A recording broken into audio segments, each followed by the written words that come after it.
شهر رمضان الذي أنزل فيه القرآن هدى للناس وبينات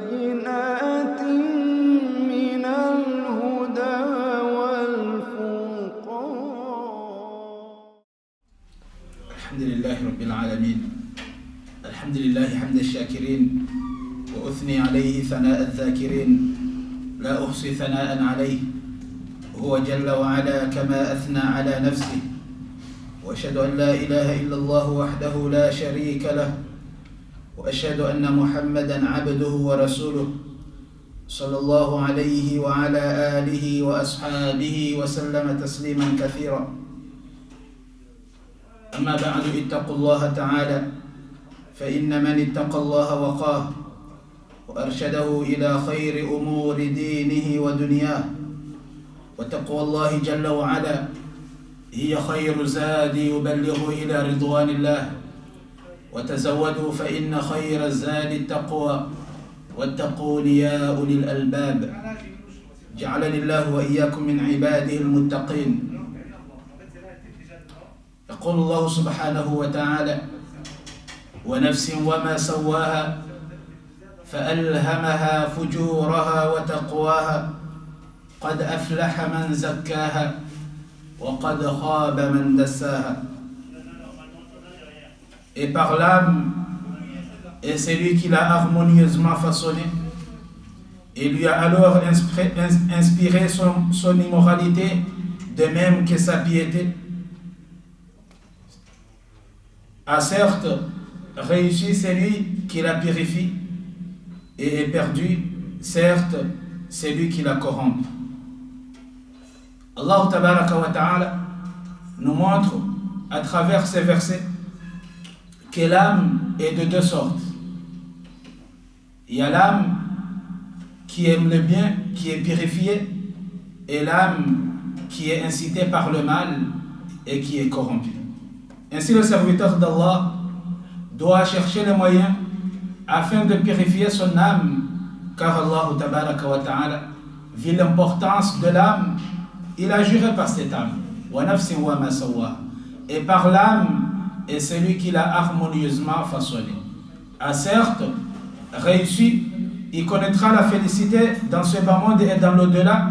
C'est celui qui s'efforce, qui met en œuvre les moyens afin de purifier cette âme. Allah dit dans un autre verset: قَدْ أَفْلَحَ مَنْ تَزَكَّى وَذَكَرَ اسْمَ رَبِّهِ فَصَلَّى. A certes réussi celui qui la purifie, qui purifie cette âme de tous les maux qui touchent l'âme. Et on a vu, la première règle pour purifier l'âme, c'est le tawhid. En effet, Allah tabaraka wa ta'ala nous a créés pour son adoration, et ceci est le premier moyen, la première règle que la personne peut mettre en œuvre pour purifier son âme, c'est de faire en sorte de vouer toutes ses adorations à Allah tabaraka wa ta'ala. وَمَا خَلَقْتُ الْجِنَّ وَالْإِنسَ إِلَّا لِيَعْبُدُونَ. Je n'ai créé les djinns et les humains que pour qu'ils m'adorent. Et Allah dit dans un autre verset: وَمَا أُمِرُوا إِلَّا لِيَعْبُدُوا اللَّهَ مُخْلِصِينَ لَهُ الدِّينَ حُنَفَاءَ. Il ne leur a été recommandé, il ne leur a été ordonné, il ne leur a été commandé que de vouer, que d'adorer Allah tabaraka wa ta'ala en le vouant un culte exclusif. Ainsi, par le tawhid, on purifie les âmes, on lie l'âme à leur Seigneur, à son Seigneur, Allah tabaraka wa ta'ala. Ainsi, l'âme est purifiée par le tawhid, l'unicité d'Allah tabaraka wa ta'ala. Deuxième règle est que l'invocation est la clé de la purification des âmes. Il est certes authentifié dans le hadith que notre prophète sallallahu alayhi wa sallam a dit: Laïsa shay'un akramu ala Allah ta'ala min ad-du'a. Il n'y a rien de plus noble auprès d'Allah tabaraka wa ta'ala que l'invocation. Hadith rapporté par l'imam al-Tirmidhi et Ibn Majah. L'invocation est la clé de tout bien, ici-bas et dans l'au-delà. Et elle a des effets considérables dans l'ouverture des portes de bien, de ses opportunités et voies d'accès. C'est pourquoi le cheikh al-Islam Ibn Taymiyyah rahimahullah ta'ala a dit dans son conseil à Abul Qasim al-Mughrabi: Ad-du'a miftahu kulli khayr.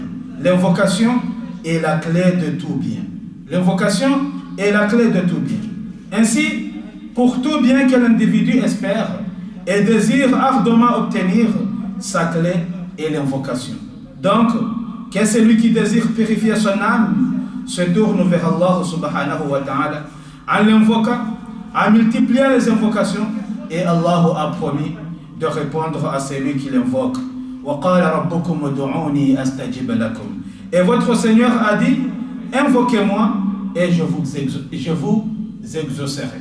J'exaucerai vos invocations et je répondrai à vos demandes. Pour cela, Amir al-Mu'minin, Omar ibn al-Khattab radiyallahu anhu arda, a dit, Inni la ahmalu hamma al-ijaba, walakin hamma al-du'a, fa idha alhamtu al-du'a, fa inna al-ijabata ma'a. Il dit radiyallahu anhu arda, je ne me soucie pas de savoir si Allah exaucera mes invocations ou non. Mon souci principal est Allah va-t-il m'inspirer la volonté de l'invoquer. Car du moment où Allah m'inspire l'invocation, je sais pertinemment qu'Allah m'exaucera. Si Allah m'inspire, me donne la possibilité, me donne la volonté de l'invoquer, j'ai la certitude et je suis convaincu qu'Allah tabaraka wa ta'ala exaucera à mon invocation. Il faut donner de l'importance aux invocations, tout particulièrement les magnifiques invocations rapportées dans la sunna de notre prophète sallallahu alayhi wa sallam, dans ce chapitre de la purification. Il est rapporté dans le Sahih Muslim que notre prophète sallallahu alayhi wa sallam disait parmi ses invocations concernant la purification de l'âme, Allahumma ati nafsi taqwaha, zakkiha anta khayru man zakkaha, anta waliyuha wa mawlaha. Oh Allah, accorde à mon âme sa piété et purifie-la, tu es le meilleur de ceux qui la purifient, tu es son protecteur et maître. Et l'invocation aussi, Ya muqallib al-qulub, thabbit qalbi ala dinik. Ô toi qui détourne le cœur, raffermis mon cœur sur ta religion. Cette invocation était celle que le prophète sallallahu alayhi wa sallam faisait le plus.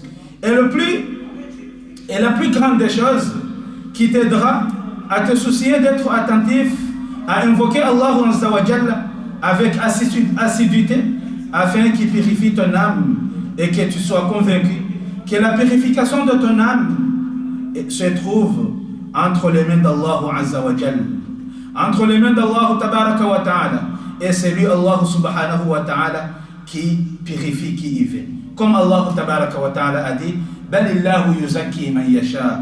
Mais c'est Allah tabaraka wa ta'ala qui purifie qui y fait. ولولا فضل الله عليكم ورحمته ما زكى منكم أحد أبدا ولكن الله يزكي من يشاء. Et si ce n'était la grâce d'Allah envers vous et sa miséricorde, nul d'entre vous n'aurait jamais été pur, mais Allah purifie qui y fait. ولكن الله حبب إليكم الإيمان وزينه في قلوبكم وكره إليكم الكفر والفسوق والعصيان أولئك هم الراشدون. Mais Allah tabaraka wa ta'ala vous a fait aimer la foi et l'a embelli dans vos cœurs et vous a fait détester la mécréance, la perversité et la désobéissance. Ceux-là sont les bien dirigés. C'est là, en effet, une grâce d'Allah tabaraka wa ta'ala et un bienfait. Et le croyant doit convoiter cette grâce et ce bienfait dans l'objectif de purifier son âme. En effet, la guidée, la foi et le bien sont dans les mains d'Allah subhanahu wa ta'ala. Seul est celui qui l'accorde à qui il veut. Man yahdihillahu fala mudilla lahu wa man yudlilhu fala hadiya lahu. Celui qu'Allah guide, personne ne peut l'égarer, et celui qu'Allah a égaré, personne ne peut le guider. C'est ce fondement et l'immense, ce fondement, c'est-à-dire l'invocation, ce fondement, cette règle est immense dans la purification de l'âme. Et celui qui sait que seul Allah peut purifier son âme doit impérativement revenir vers Allah subhanahu wa ta'ala. La troisième règle est que le Coran est la source de la purification des âmes. comme Allah subhanahu wa ta'ala a dit. لقد من الله على المؤمنين إذ بعث فيهم رسولا من أنفسهم يتلو عليهم آياته ويزكيهم ويعلمهم الكتاب والحكمة وإن كانوا من قبل لفي ضلال مبين. Allah a très certainement fait une faveur aux croyants lorsqu'il a envoyé chez eux un messager de parmi eux-mêmes qui leur récite ces versets et les purifie et leur enseigne le livre et la sagesse. Il dit, leur récite ces versets et les purifie. C'est-à-dire qu'il les purifie par les versets, par la récitation des versets d'Allah subhanahu wa ta'ala. Le Coran est le livre de la guidance. Allah tabaraka wa ta'ala a dit, Inna hadha al-Qur'an yahdi lillati hiya aqwam. Certes, ce Coran guide vers ce qu'il y a de plus droit. Ya ayyuhan nas, qad ja'atkum maw'izatun min rabbikum wa shifaa'un lima fi as-sudur wa hudan wa rahmatun lil mu'minin. Oh les gens, une exhortation vous est venue, certes de votre Seigneur, une guérison de ce qui est dans les poitrines, un guide et une miséricorde pour les croyants. Une guérison ainsi qu'une thérapie, une guidance et une miséricorde divine dont jouissent uniquement les croyants qui ont une foi certaine dans son contenu. Donc, il n'existe nul chemin vers la guidée, vers la purification de l'âme, vers sa droiture, sa rectitude et la guérison des maux susceptibles de causer sa mort, de ses maladies et défauts, si ce n'est qu'en s'abreuvant dans ce grandiose livre. Plus le serviteur s'abreuvera et puisera dans le Coran, et plus cela aura un impact grandiose dans la purification de son âme et la rectification de son cœur. Et afin que l'âme d'individu soit purifiée par le Coran, il doit absolument concrétiser ce que pointe le Coran, à savoir le réciter comme il se doit, le mémoriser, le méditer, le comprendre et le mettre en application. Si l'homme prend soin du Coran en le lisant, en le méditant, en le mettant en pratique, il fera partie de ceux qui récitent le livre d'Allah comme il se doit.